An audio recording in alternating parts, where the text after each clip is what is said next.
Bonjour et bienvenue dans le gros mot de l'écho. Avez-vous déjà entendu parler de la génération Z, les 18-24 ans? Lorsqu'ils font leur marché, lorsqu'ils cherchent du travail, ils sont massivement attentifs au comportement des entreprises et en particulier à l'inclusion des minorités. Certaines enseignes l'ont bien compris. Exemple, Biocop, sacrée l'année dernière championne européenne de la diversité par le Financial Times. Mais qu'est-ce que c'est une entreprise inclusive? Une mode ou un enjeu économique? Nous vous avons posé la question.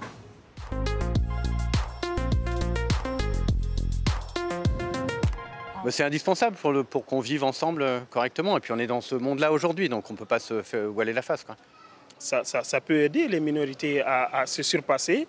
Pour moi, être une femme, c'est faire partie d'une minorité. Hommes, femmes, handicapés, en gros, tout le monde a sa chance. Il y a un problème de mesure. On va toujours dans les excès. Du coup, ça crée plein de petits microcosmes.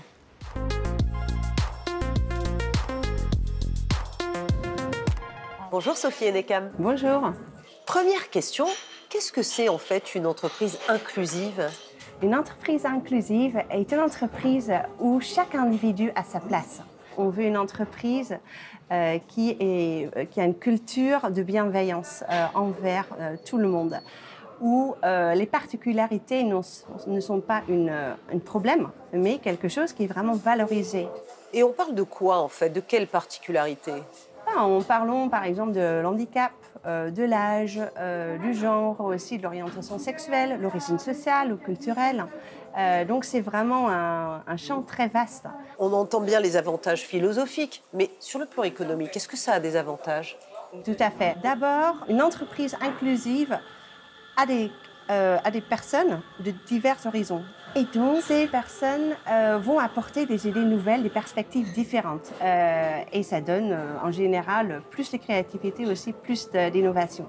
Ce qu'on voit aussi, que dans une entreprise inclusive, les personnes sont plus performantes, plus productives, plus satisfaits au travail.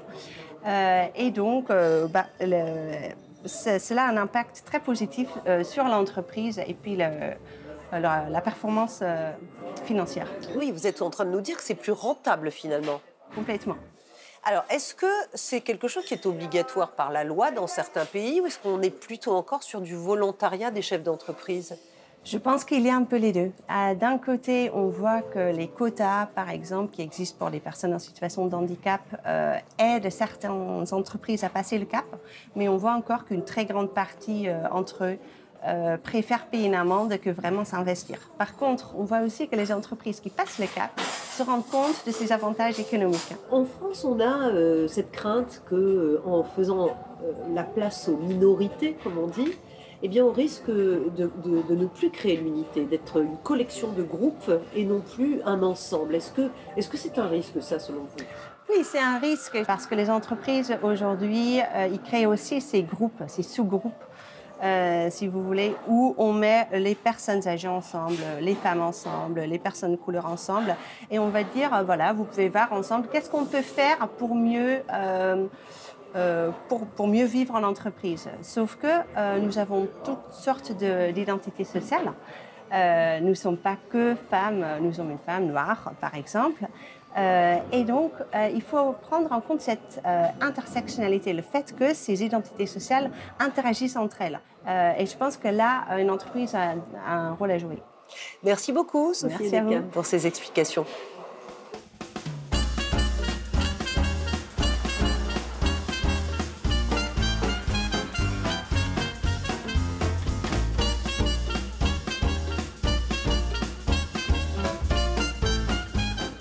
En France, l'inclusion des minorités au travail progresse, mais on se méfie des communautarismes.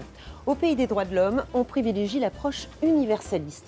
On est d'abord citoyen avant d'appartenir à un groupe particulier. Selon un sondage Opinionway, 82% des Français pensent quand même que les entreprises ont un rôle essentiel à jouer, et notamment auprès des personnes handicapées. C'est le credo de la Belle Étincelle, un restaurant inclusif au cœur de Paris.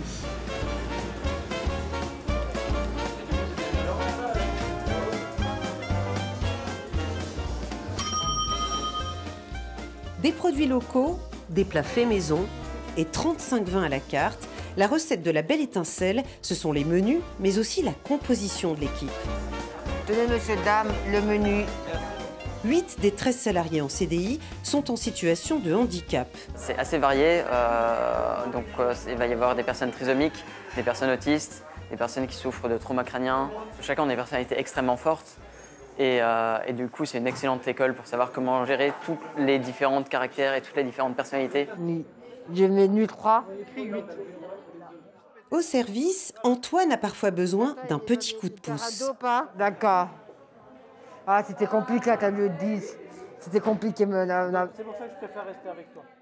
À la Belle Étincelle, tout le monde est payé au même tarif, mais le rythme est adapté à chacun.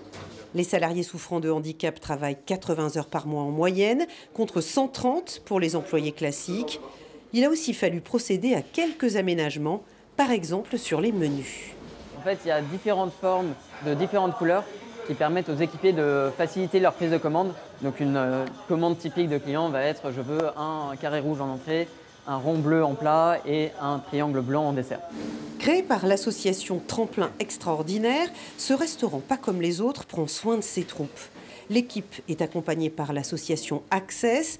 2 fois par semaine, salariés et managers débriefent avec des psychologues et des éducateurs. Mieux communiquer facilite le bon déroulement du travail. Et quand j'étais à l'IMPRO, c'est Institut médico-professionnel. Okay. Et là-bas, je faisais des stages en cuisine. Les chefs, comment dire, ils étaient comme ça. Tu pars, la porte est là-bas.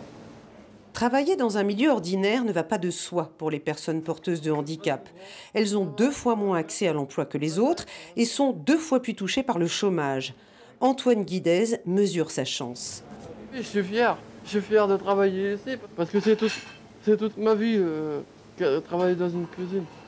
C'est quand je regardais la télé la première fois, quand j'ai vu les émissions culinaires, c'est à travers ça que j'ai appris la cuisine. Table 4. Ok. Allez. En France, l'insertion des personnes handicapées est une des mieux soutenues par l'État, avec une prime de 4 000 € à l'embauche. Mais d'autres minorités peinent à se faire entendre, par exemple les LGBT+. 168 organisations ont donc signé la charte de l'autre cercle, une association qui milite pour l'inclusion de tous les travailleurs, quelle que soit leur orientation sexuelle. Aujourd'hui, c'est Soprasteria, une entreprise spécialisée dans le numérique, qui s'engage.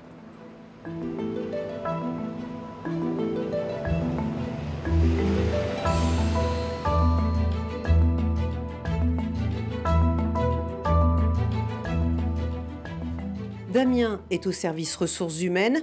Pendant des années, il a caché son homosexualité au travail, de peur d'être jugé.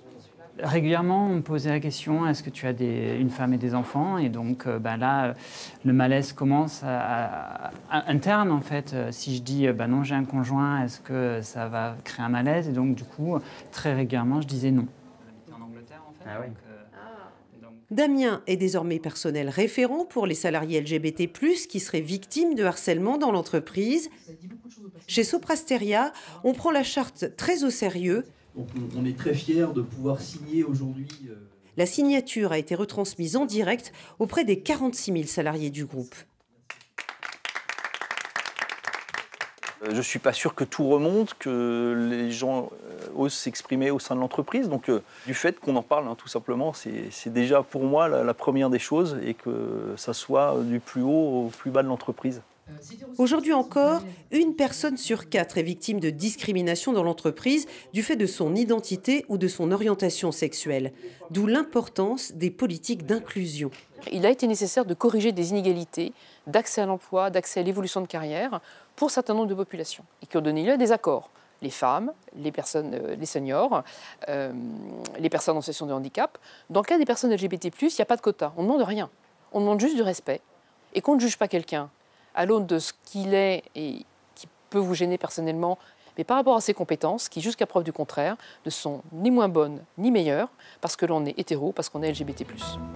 En février 2020, Soprasteria et 6 autres grands groupes français avaient été épinglés pour discrimination à l'embauche.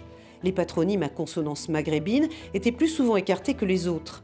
L'entreprise avait vivement contesté la méthode utilisée par les chercheurs de l'Université de Créteil. Aujourd'hui, Soprasteria fait de l'inclusion une de ses priorités. L'entreprise inclusive ou comment permettre à chacun de trouver sa place au travail, on résume depuis le début et en dessin. L'entreprise inclusive, c'est un peu le jeu du puzzle appliqué à l'économie. Chaque pièce y a sa place, son utilité. Règle numéro 1, tout le monde peut participer. Les salariés sont recrutés pour leurs compétences, quel que soit leur genre, leur couleur de peau, leur âge, leur origine sociale, leur orientation sexuelle, leur handicap. Règle numéro 2, les particularités de chacun sont un atout qu'il faut valoriser. En recrutant une main-d'œuvre diversifiée, une entreprise inclusive est 19% plus créative, 30% plus rentable. Les salariés, plus heureux, sont plus productifs et plus fidèles, il y a moins de turnover. Autre caractéristique, l'entreprise inclusive a 2 fois plus de chances de conquérir de nouveaux marchés. Elle sait s'adapter à des publics variés. Pour l'instant, aucune loi n'oblige les managers à pratiquer l'inclusion, la valorisation des différences. Seule contrainte légale, la non-discrimination au travail. Insuffisant pour la génération Z, les 18-24 ans. Pour attirer et garder ces jeunes talents, il faut afficher des valeurs d'égalité et de diversité, sinon 8 sur 10 refusent d'entrer dans la partie. C'est la fin de cette émission sur l'entreprise inclusive. Merci de votre attention. Questions et suggestions, c'est sur Twitter et sur Facebook. Et tout le monde est bienvenu. Prenez soin de vous et à la semaine prochaine.